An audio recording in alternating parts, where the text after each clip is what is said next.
Assalamualaikum warahmatullahi wabarakatuh. Hai, perkenalkan nama saya Felis Mia Anggreni dengan NIM 240101284. Di sini saya akan menjelaskan sejarah penghimpunan dan pembinaan hadis dengan dosen pengampu Bapak Maula Desiono MPDI untuk memenuhi tugas mata kuliah Ulumul Hadis. Periode Nabi Muhammad Sallallahu Alaihi Wasallam 13 sebelum Masehi sampai 11 Hijriah. Hadis hanya diingat dan dihafal, tidak ditulis seperti Al-Quran, karena Al-Quran masih turun kepada Nabi Muhammad Sallallahu Alaihi Wasallam dan kondisi penulisannya masih sangat sederhana, ditulis di atas pelepah kurma, kulit binatang, tulang binatang, dan batu-batuan. Yang kedua, kemampuan tulis-menulis bagi para sahabat pada awal Islam masih sangat langka, dapat dihitung dengan jari, dan mereka sudah difungsikan sebagai penulis wahyu Al-Quran. Dan yang ketiga, ingatan orang Arab yang bersifat ummi atau tidak bisa baca tulis sangat kuat dan diandalkan Rasul untuk mengingat hadis. Selanjutnya, yang kedua, secara resmi Nabi melarang menulis bagi umum karena khawatir campur antara Al-Quran dan hadis. Dan yang ketiga, dalam pemeliharaan hadis, Nabi mengandalkan hafalan para sahabat. Periode sahabat 12 Hijriah sampai 98 Hijriah. Yang pertama, Abu Bakar pernah berkeinginan membukukan sunnah tetapi digagalkan karena khawatir terjadi fitnah di tangan orang-orang yang tidak dipercaya. Yang kedua, Umar bin Khattab juga pernah mencoba berkeinginan menghimpun hadis. Setelah bermusyawarah dan beristikharah selama 1 bulan, beliau berkata, "Sesungguhnya aku punya hasrat menulis sunnah. Aku telah menyebutkan suatu kaum sebelum kalian yang menulis beberapa buku. Kemudian mereka sibuk dengannya dan meninggalkan kitab Allah. Demi Allah, sesungguhnya aku tidak akan mencampur adukkan kitab Allah dengan sesuatu yang lain selamanya." Selanjutnya, penyampaian hadis dilakukan secara lisan dan hanya benar-benar diperlukan saja, dengan syarat disertai saksi yang disumpah. Pada masa awal Islam, penulisan hadis secara pribadi di antara Sohifah As-Siddiqah, tulisan Abdullah bin Amr bin Al-As, As-Sahifah Jabir bin Abdullah Al-Ansari, As-Sahifah As-Sahihah, catatan seorang tabi'in Haman bin Munabbih. Sahabat yang tergolong banyak meriwayatkan hadis.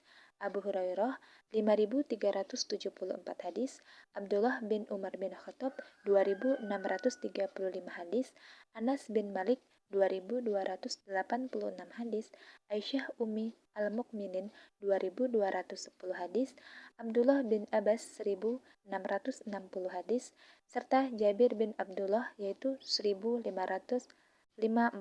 hadis.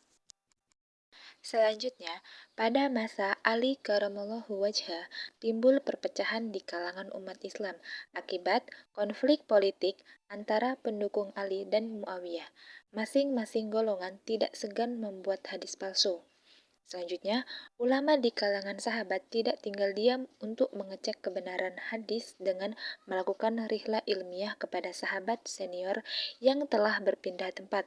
Di antaranya, Jabir bin Abdullah melakukan rihlah ke Syam dalam waktu 1 bulan dengan menjual 1 ekor unta untuk ongkos transportasi. Abu Ayyub Al-Ansari mengadakan rihlah dari Madinah ke Mesir untuk menemui Uqbah ibnu Amir al-Juhani untuk mendengar sebuah hadis yang belum pernah ia dengar. Periode Tabi'in. Pada masa ini disebut masa kodifikasian.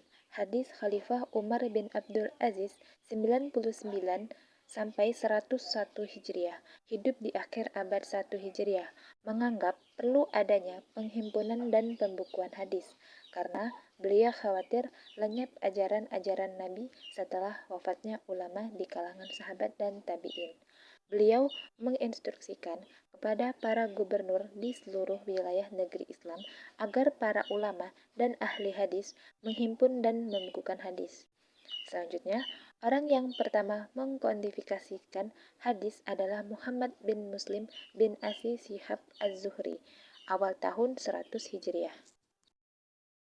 Aktivitas penghimpunan dan pengkodifikasian hadis tersebar di berbagai negeri Islam pada abad ke-2 Hijriah, di antaranya Abdullah bin Abdul Aziz bin Juraij 150 Hijriah di Mekah, Ibnu Ishaq 151 Hijriah di Mekah, Abdurrahman Abu Amr Al-Auza'i 156 Hijriah di Syria, Sufyan Tsauri 161 Hijriah di Kufah, Imam Malik bin Anas 179 Hijriah di Madinah, Arabi bin Sabbih 160 Hijriah di Basrah.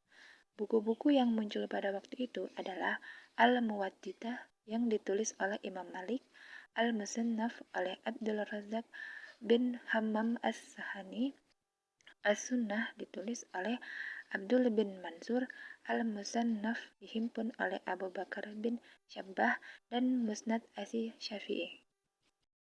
Periode Tabi-Tabi'in pada abad ke-111 Hijriah. Periode Tabi-Tabi'in disebut ulama salaf atau mutaqaddimin, sedangkan ulama abad keempat dan setelahnya disebut ulama khalaf atau mutakhirin.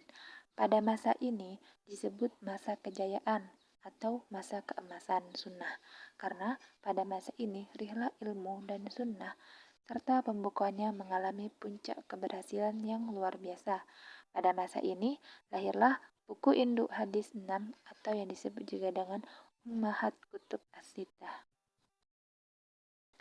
Di antara buku induk hadis 6 tersebut adalah yang pertama Al-Jami' As-Shahih lil Bukhari 194 sampai 256 Hijriah, Al-Jami' As-Shahih lil Muslimin bin Al-Hajjaj Al-Qushairi 204 sampai 261 Hijriah, Sunan An-Nasai 215 sampai 303 Hijriah, Sunan Abu Daud 202 sampai 276 Hijriah, Jami At-Tirmizi 209 sampai 269 Hijriah, serta Sunan Ibnu Majah Al-Qasiswini 209 sampai 276 Hijriah. Pada masa ini telah berhasil memisahkan hadis Nabi Shallallahu Alaihi Wasallam dengan yang bukan melalui penyaringan yang sangat teliti. Yang pertama kali membukukan hadis sahih saja adalah Al-Bukhari, disusul Imam Muslim. Pada masa ini lahir para hufaz dan para pembesar kritikus hadis yang menghadapi fitnah dan ujian atau minha dari kaum Mu'tazilah. Di antaranya ada Ahmad bin Hambal, Ishaq bin Rahawayh, Ali bin Al-Madini, Yahya bin Ma'in, Muhammad bin Muslim, Abu Abdullah Al-Bukhari, Muslim bin Hajjaj, serta Abu Zar'ah. Periode setelah Tabi-Tabi'in. Pada masa ini disebut penghimpunan dan penerbitan.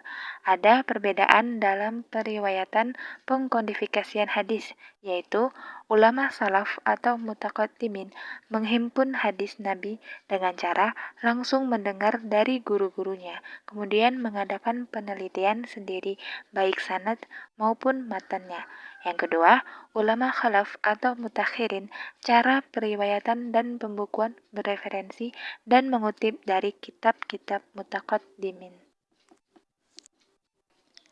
Teknik pembukuan pada abad 4 sampai 6 Hijriah. Yang pertama ada mu'jam, artinya menghimpun hadis yang diperoleh berdasar nama sahabat secara abjad seperti Mu'jam Kabir. Yang kedua, sahih, artinya pembukuan hadis mengikuti metode pembukuan hadis sahihain Imam Bukhari dan Imam Muslim, hanya mengumpulkan hadis sahih saja. Yang ketiga, al-mustadrak, artinya menambahkan beberapa hadis sahih yang belum disebutkan dalam kitab Al-Bukhari dan Muslim. Yang keempat, sunan, metode penulisannya mengikuti kitab sunan sebelumnya, yaitu secara bab dan seperti di fikih.